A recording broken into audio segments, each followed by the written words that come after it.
ازيكم حبايبي؟ عاملين ايه؟ يا رب تكونوا بخير وعلى خير دايما، واتمنى ان شاء الله اللي انا بقدمه يعجبكم باذن الله. معلش انا صوتي بردان شويه والموبايل كمان عمل باصله وفصل شحن، فاتمنى ان شاء الله النهارده بنحضروا الفطار مع بعض، الفطار اللي اي بيت مصري بيفطروا، ونشوف هنكمل يومنا ازاي ان شاء الله.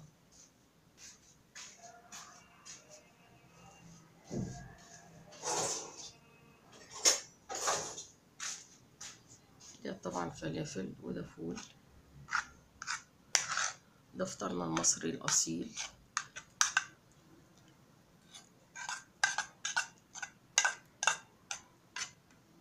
زي ما انتم شايفين كده،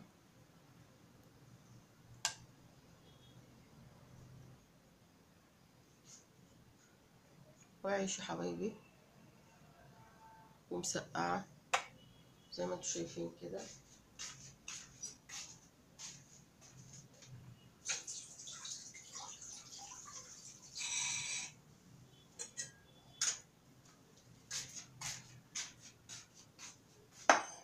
والشاي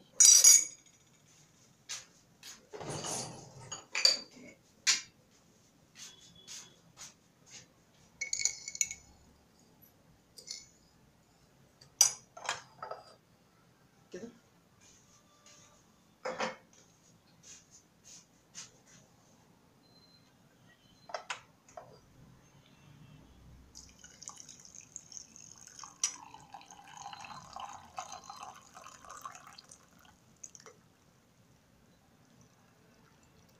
ايه رأيكم؟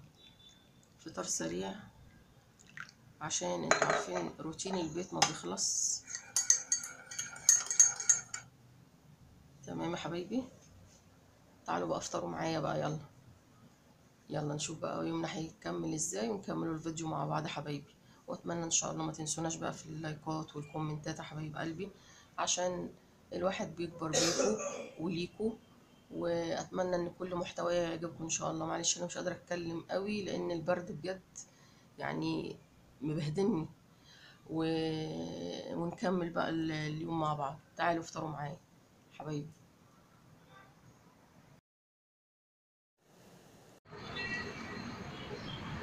دلوقتي بقى حبايبي فطرنا الحمد لله. عندنا حبة غسيل كده بقى ايه، كنت انا منشرهم اهو. قلنا بقى ايه، نطلع للهموم ونشوف من بقية اليوم ازاي. ايه رأيكم؟ الغسيل ده ما بينفضش خالص، الغسيل ولا الحياة. عايزة بقى اوريكم الجمال دوت. ايه رأيكم؟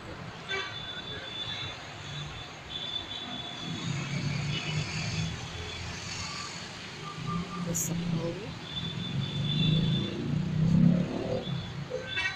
هو المكان اللي احنا ساكنين فيه مكان هادي جدا زي ما انتم شايفين كده. ونرجع بقى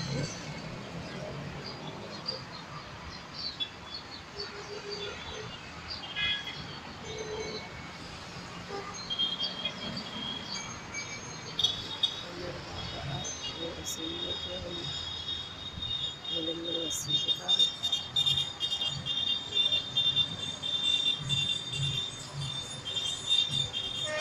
نلم الغسيل اللي مش بيخلص.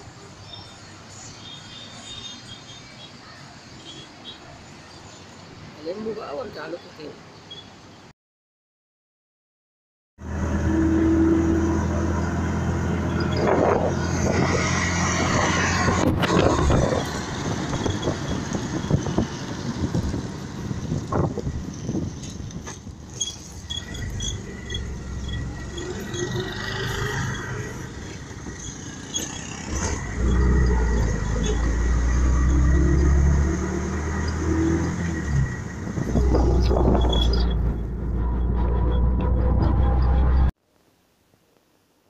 بص حبايبي، رحنا السوق بقى واشترينا ايه حبة حاجات كده، والاسعار اجارك الله.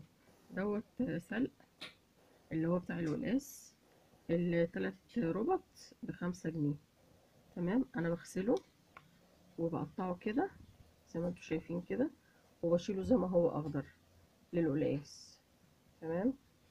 وجبنة الطماطم بقت ب6 جنيه النهارده.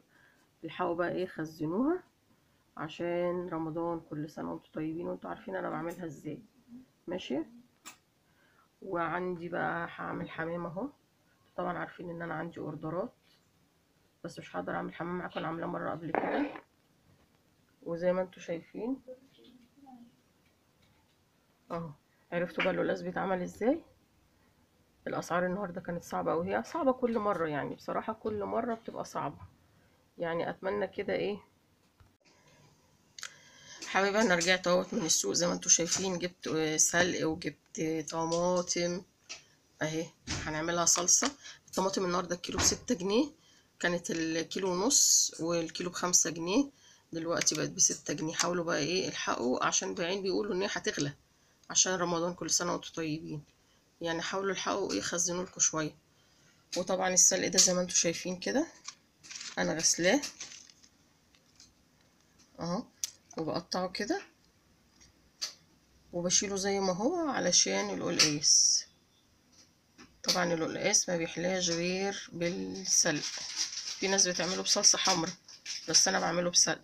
طبعا بقى يوم السوق ده انتوا عارفين بيبقى يوم صعب، فانا ايه كده هكمل كل الحاجات اللي ورايا. واتمنى ان الفيديو يعجبكم ان شاء الله، واشوفكم على خير حبايب مطبخ عزة. مع السلامة.